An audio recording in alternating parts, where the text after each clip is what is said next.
Hello and welcome. This is Jürgen Faisst from IBCS.com. Today I would like to talk about better insights from visually consistent reports and dashboards. And I would like to explain that by showing you some examples that you've probably seen before and where you really have a hard time to understand them. So let's start with some tables. For instance, this one. This is a table that you probably think, well, what's wrong with it? We have a kind of calculation scheme down there and we have a kind of time series horizontally where the time series runs from right to left. Well, probably I wouldn't do that, but well, this is what it is. And we have centered numbers. I also would probably not do that, but this is what it is. And if you have, let's say, revenues and cost figures on the same page, this specific report shows the cost figures with a positive sign. So positive cost figures. We call it the calculation method. So you have to subtract those numbers from the other ones. Okay? Well, probably this is nothing unusual. The problem is that if you look at the second table, this is what you get, you know? Again, not unusual, but completely different in the setup. You see, now we have the calculation scheme horizontally from left to right, and we have the time series vertically from top to bottom. Again, we have this kind of centered numbers, and now the cost figures are shown with a negative sign, or in this case with brackets, which means the same.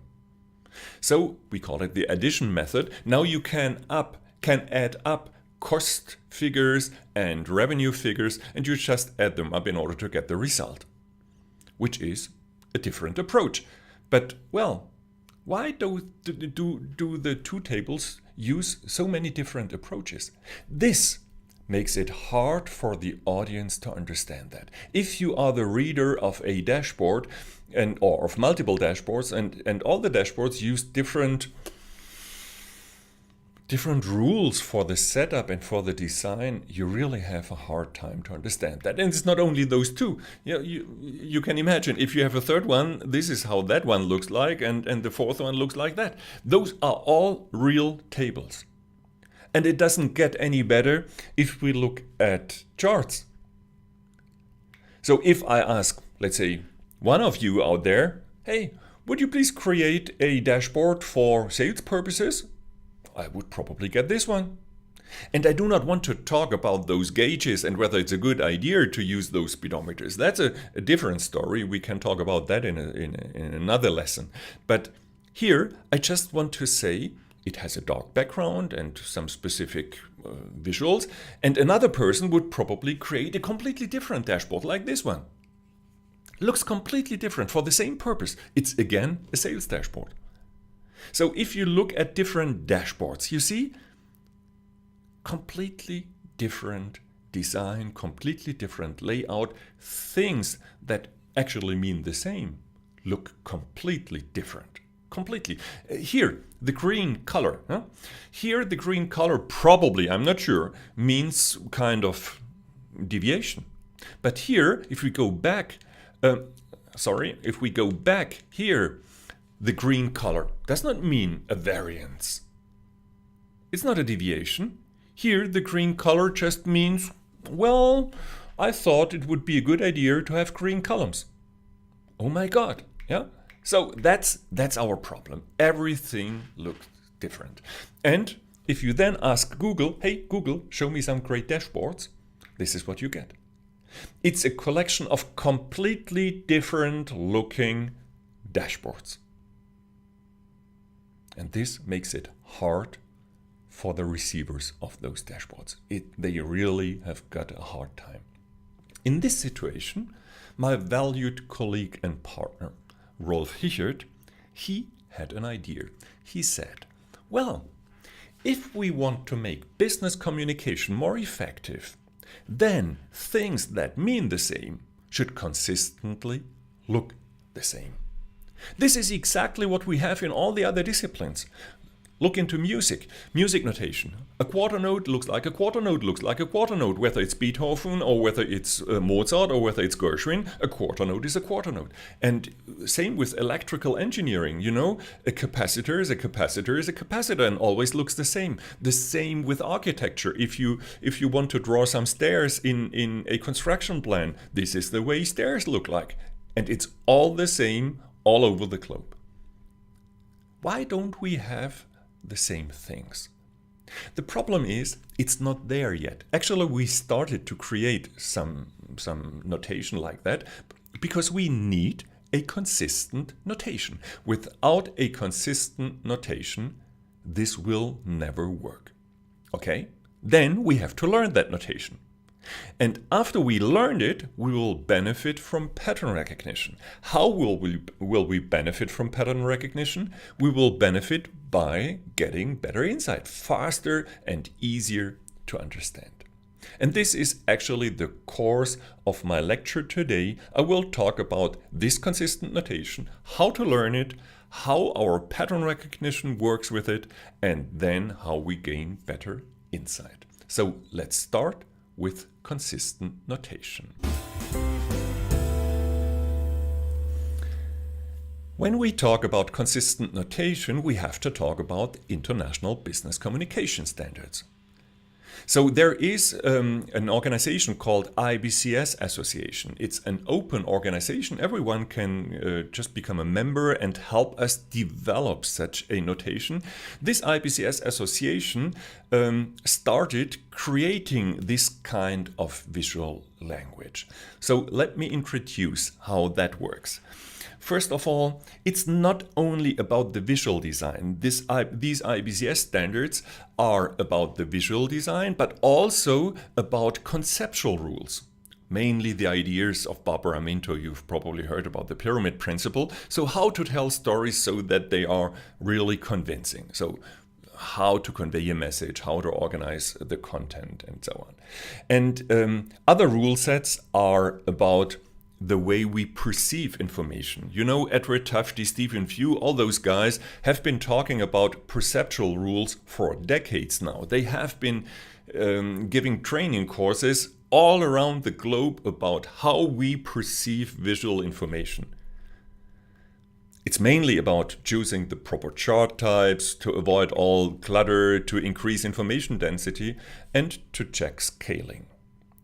But still, there are now 6 rule sets from say over structure, express, simplify, condense, and check. And they are in place for 40 years now. But it still doesn't work. Still, if today you ask Google, show me some dashboards, you get this mess. So why doesn't it work? And this is the idea of Rolf Hichelt. He said probably it doesn't work because we miss this, what we call a semantic notation. Things that mean the same should consistently look the same. Semantic notation. So let's be all together, those 7 rule sets form the success formula. This is this acronym SUCCESS, form the success formula of the IBCS standards. But this semantic notation part is what sets IBCS apart from all the other ideas out there. Actually, we embrace everything that Edward Tufte has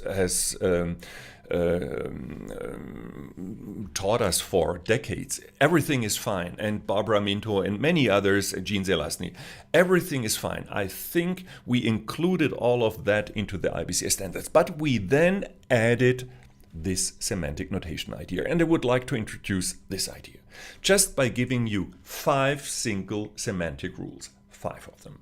We start with the semantic rule about the orientation of our category axis. You probably use a horizontal category axis if you want to show a time series. Okay, but why don't we reserve the horizontal axis for a time series? That means we show all the other structural comparisons. If you want to compare cities, products, sales channels, cost centers, whatever, we show it on a vertical axis. makes it easier to label them.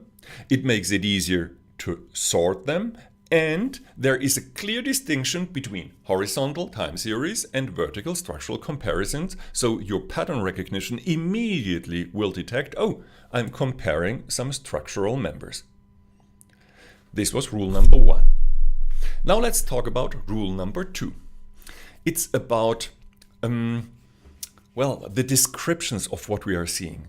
We often need to search for the labels and the legends of all of that. Why don't we do it like the musicians and the architects and have a consistent way of titling our information?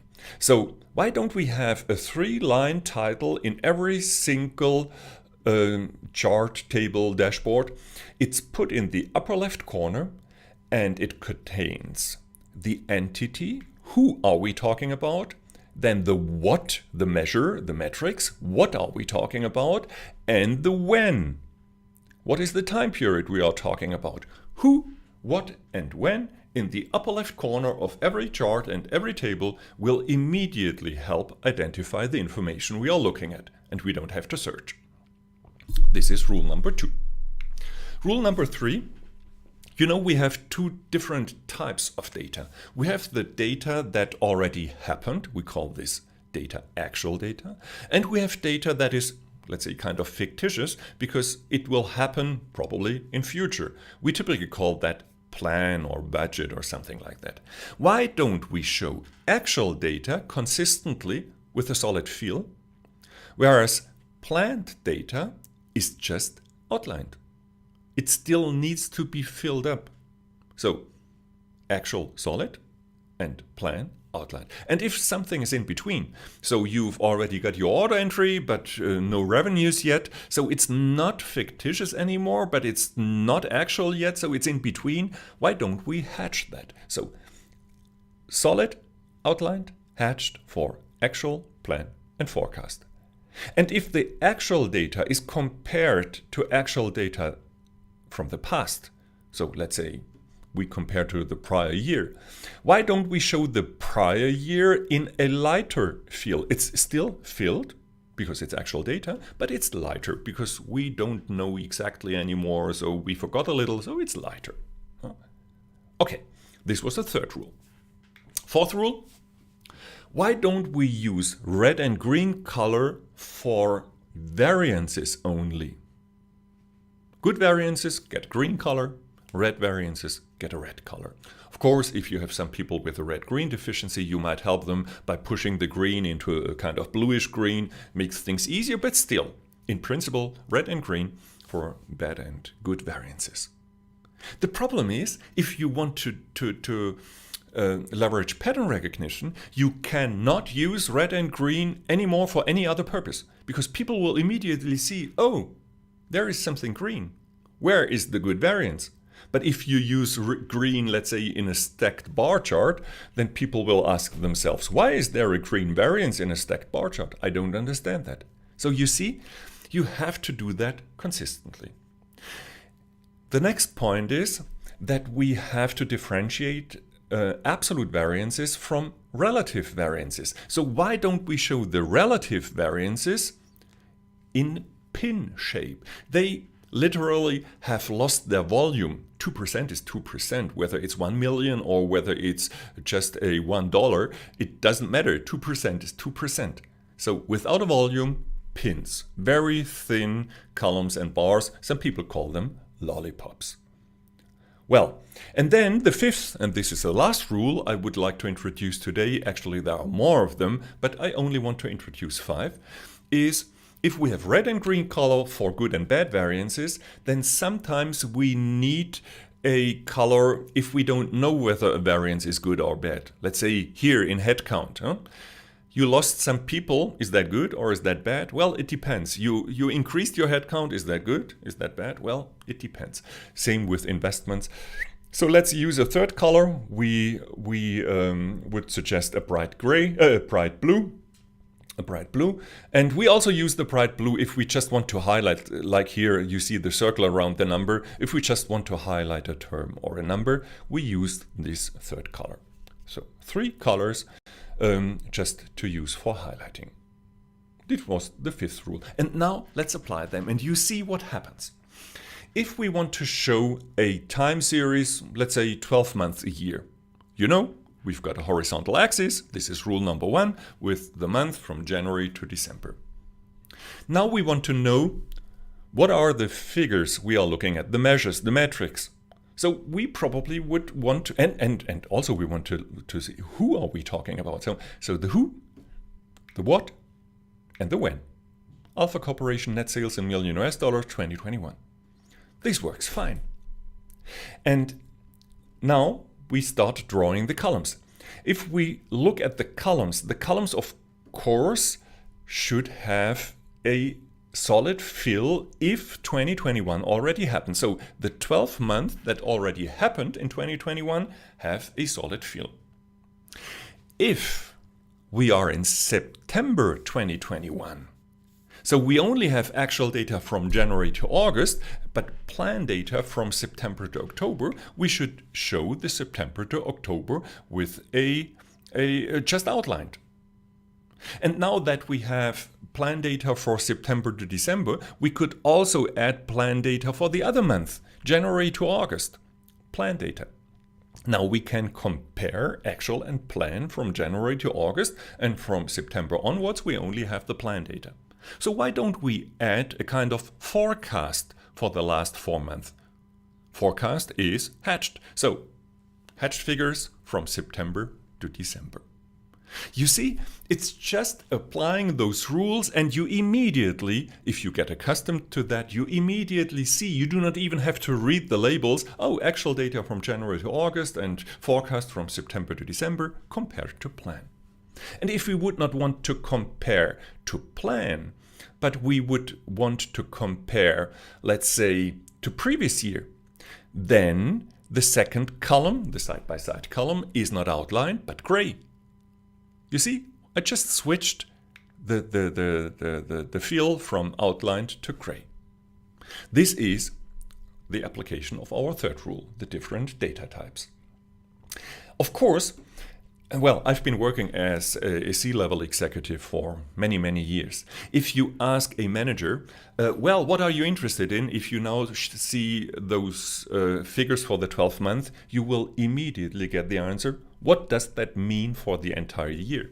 So why don't we make those monthly columns a little smaller and add columns for the year? Here you see, okay, this is the entire year 2021, and this is the actual we already have, and this is the forecast on top of it. We now can compare the annual data with the annual data from last year and with the plan. And this is actually rule number 4. Now that we compare data, we can calculate the variances, and we show the variances, as you can see here. We show the variances with red and green bars. So we are actually 26 above plan and 29 below previous year. You see, this is the line for previous year. Okay, so we could also add the monthly variance by the way. How do the month contribute to those variances? So horizontal variance waterfall. And we could also add some relative variances, both for the month and for the year. This chart has already a much higher information density than most of the charts I know from typical dashboards. Just by applying the notation we just learned. 5 rules, only 5 rules, okay? Well, now, there was a 5th rule, and actually we already applied that. You saw that we have the 29 and the 26, they've got this blue circle because we wanted to highlight them. This is actually our rule number 5 for the highlighting color blue. That's it. What we actually created is a template, an IBCS template. You find it on page number 193 of our book, Solid Outlined Hatched. So if you want to dive deeper into this visual language, you probably want to get your copy on Amazon, Solid Outlined Hatched, and you will find lots of those examples. Or you go to IBCS.com. And you will find on IBCS.com not only the rules about this semantic notation, but all the other rule sets as well. So the entire success formula of the International Business Communication Standards. If you register, you can also get it as a 150-page PDF for free. Actually, this is a community-driven approach. The IBCS standards, this visual language for reports, needs to be further developed by the community. So it's a community-driven approach, and the IBCS Association is open for everyone, so you are invited to comment on the rules that are already there and add your ideas for further rules. Together, we define those international business communication standards that we now have in version 1.2.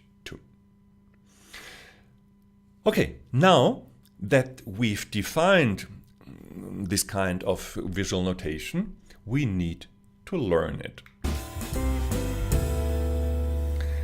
Well, how can we learn that? Actually, you can go to the website and learn it by yourself. Or you download the PDF and you go through the PDF. Or you purchase the book or whatever. But there are also some courses out there, and we have developed in the last, let's say, 10 years, multiple courses, video courses. We have trained trainers. You see, we have 10 trainers around the globe, and online courses and also courses in video formats and so on. Just go to the IBCS website. You will find it on ibcs.com/seminars. And I would like to show you one. Yes, there. We have an online course in early July this year. So this is an online IBCS certified analyst course.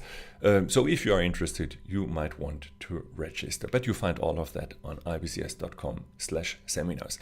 But also in this summit, you find more information about this IBCS notation. You probably did not realize that, but there are at least two of them I know, 2 lectures about tools applying the IBCS standards. There is Gopal from InfoRiver. InfoRiver is an IBCS certified tool.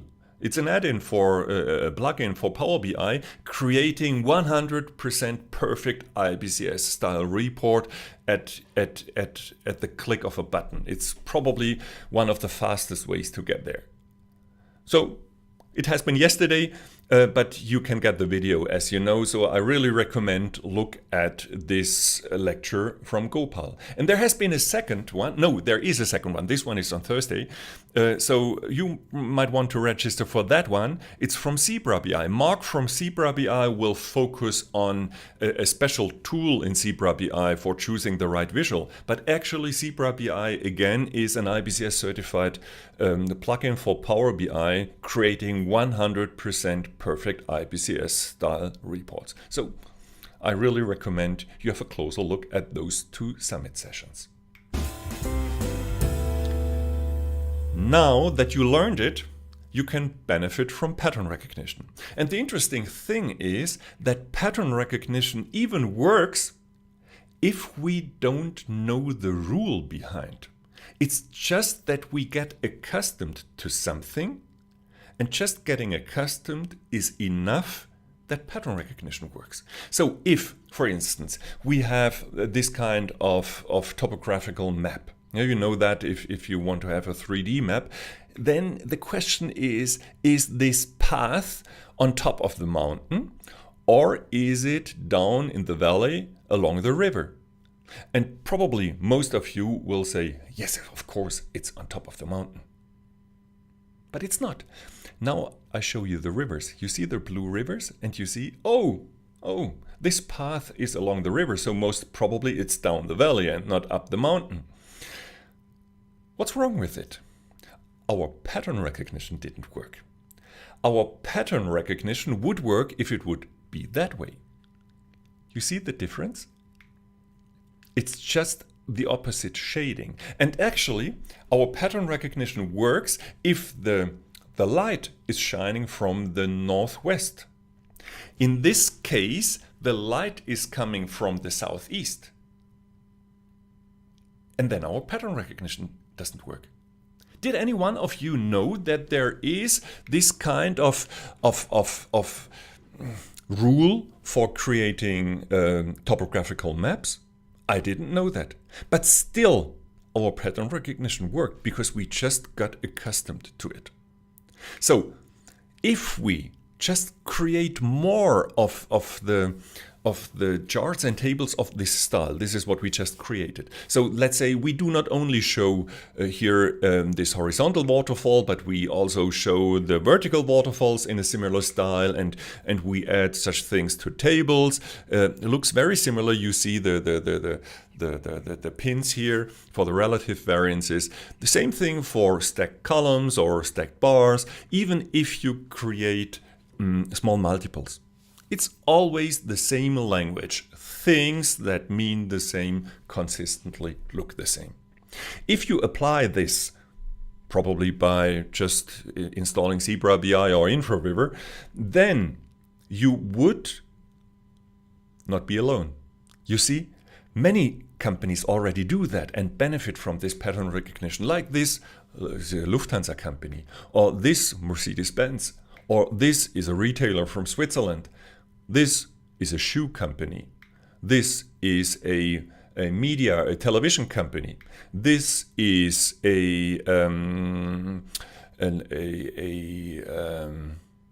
actually, I don't remember in this moment. I think it's hospitals. This is a big electronic, well, you know Philips, I don't have to tell you. Even Open Grid Europe and SAP, they do it. You know, Coca-Cola Icecek, this is the Turkish bottler of Coca-Cola.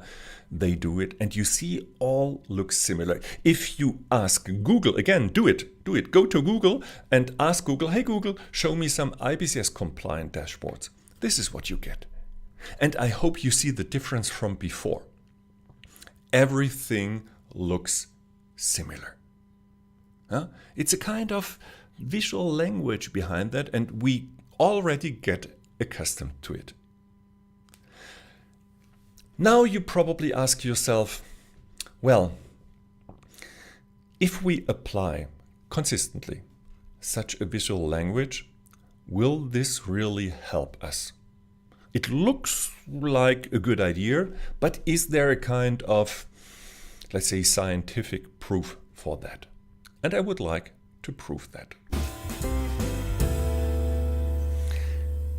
So there is already a proof, or there are several of them, that you really gain better insight, that you understand reports and dashboards both better and faster. What has been done as a scientific study is that the German consulting company Blue Fort, together with the Technical University in Munich, they have been performing a kind of study with 90 students. They have been asking their students, hey guys, would you please look at two reports? One of those reports was in IBCS style, and they have been trained before, like you, only 10 minutes, 5 rules, really a brief overview of this IBCS notation. So one report in IBCS style and a second report in whatever standard, however style. And when they have been looking at those two reports, they have been asking questions. And then they measured the wrong answers. They wanted to see whether people understood what they have seen. So they measured the right and the wrong answers. And here are the results. I don't want to go into the details whether they looked at the classic layout first or whether they looked at the IBCS layout first. But in total, you see that with the classic layout, they did much more mistakes. There have been much more wrong answers than with the IBCS layout. Actually, it was 65 or 58 in average, 61% less errors just by the consistent notation. People understood it better and did not give any wrong answers, or much less wrong answers, which actually for managers means that they probably would not take a wrong decision. Okay? So 61% less wrong answers. Now the question is whether it probably took them longer to get there. You know, maybe they have been studying 2 or 3 times as long, and that's the reason why they did less mistakes. But this is not the case. If you look at the average processing time, then you see, again, we look at the total, then we see that it took them even 46% less time to get there. So to do the analysis and to give the correct answers. 46% less time. So they are 46% faster in understanding, and they gave 61% less wrong answers. Honestly, I think this is impressive. This is a potential we cannot ignore. Obviously, it helps, like in all the other disciplines, if things that mean the same completely and consistently look the same. So I really would recommend you go to IBCS.com, you look at the standards, you register, you discuss with us, you download your copy of the standards. You probably get your copy of Solid Outline Text at Amazon, and you might want to join us in one of our training courses, or look at the video course, or whatever you prefer for educational purposes. Okay, I hope I could inspire you that there is a kind of methodology out there that really helps bridging the gap between the capabilities of the tools. You know, it has never been easier to create a variety of different reports and dashboards and all the visualizations that we have, because the tools are so feature rich that we can do anything. But this, on the other hand, is the problem, because every single person just does as it's his or her personal taste, and this is a real problem for those who have to read those reports and dashboards. So I hope I could inspire you applying a kind of standardized approach for the notation of your reports. It's called IBCS, and I hope to see you soon. So I'm at the end of my lecture, and now I would like to discuss your questions.